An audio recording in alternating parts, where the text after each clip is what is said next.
সময়টা একদমই ভালো যাচ্ছে না ভারতের প্রধানমন্ত্রী নরেন্দ্র মোদীর। যুক্তরাষ্ট্র থেকে অবৈধ ভারতীয়দের শেকলে বেঁধে দেশে ফেরত পাঠানোর ঘটনায় আন্তর্জাতিক অঙ্গনে লজ্জার মুখে পড়তে হয়েছে দেশটির সরকার প্রধানকে। এবার আবারও বিব্রতকর অবস্থায় পড়লেন নরেন্দ্র মোদী, আর তাও কিনা একেবারে বিশ্বমঞ্চে প্রভাবশালী বিশ্ব নেতাদের সামনে।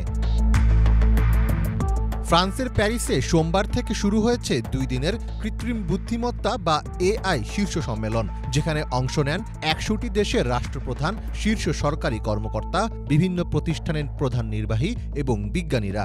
আয়োজনে অংশ নিতে ফ্রান্সে পাড়ি জমান নরেন্দ্র মোদীও। এই সম্মেলনের একটি ভিডিওতেই দেখা যায় সেই বিব্রতকর দৃশ্য। সোশ্যাল মিডিয়ায় ছড়িয়ে পড়া একটি ভিডিওতে দেখা যায় মার্কিন ভাইস প্রেসিডেন্ট জেডি ভ্যান্সের পাশে বসে আছেন নরেন্দ্র মোদী। একসময় সেখানে উপস্থিত হন ফরাসি প্রেসিডেন্ট ইমানুয়েল ম্যাক্রো।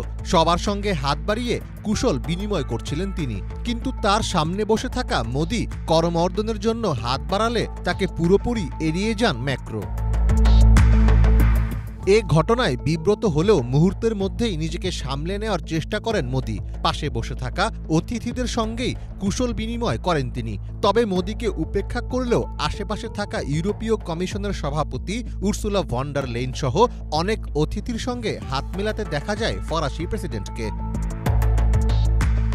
এ ভিডিও সামাজিক মাধ্যমে ছড়িয়ে পড়তেই তা রাতারাতি ভাইরাল হয়ে যায়। নেটিজেনদের কেউ কেউ এই ঘটনাকে মোদীর প্রতি ম্যাক্রোর কূটনৈতিক অবজ্ঞা হিসেবে উল্লেখ করেছেন, আবার কেউ কেউ বলছেন এটি অনিচ্ছাকৃতভাবেও হতে পারে। তবে ঘটনা যাই হোক না কেন, এমন কাণ্ডে মোদী যে ভীষণ লজ্জার মধ্যে পড়েছেন তা আর বলার অপেক্ষা রাখে না।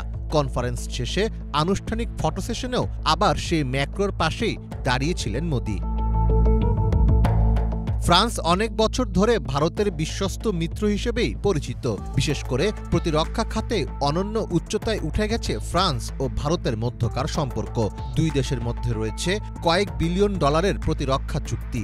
গত বছর ভারতের প্রজাতন্ত্র দিবসের অনুষ্ঠানে যুক্তরাষ্ট্রের সাবেক প্রেসিডেন্ট জো বাইডেনকে প্রধান অতিথি করতে চেয়েছিল ভারত, কিন্তু বাইডেন তাতে সাড়া না দেয়ায় সেবার ফরাসি প্রেসিডেন্ট ম্যাক্রোকেই প্রধান অতিথি করেন মোদী। ম্যাক্রোর ভারত সফরে প্রতিরক্ষা উৎপাদনে সহযোগিতার জন্য ঘোষণা করা হয় প্রতিরক্ষা শিল্প রোডম্যাপ। একই বছর ব্রাজিলের G20 সামিটেও হাসিতে মাততে দেখা যায় 2 নেতাকে। তবে এত উষ্ণতা থাকা সত্ত্বেও বিশ্ব নেতাদের সামনে মোদীকে উপেক্ষা করে ভারতের জন্য ম্যাক্রো নতুন কোনো বার্তা দিলেন কিনা সে প্রশ্ন থেকেই যায়। মীর ফজলে রাব্বি, বাংলা ভিশন।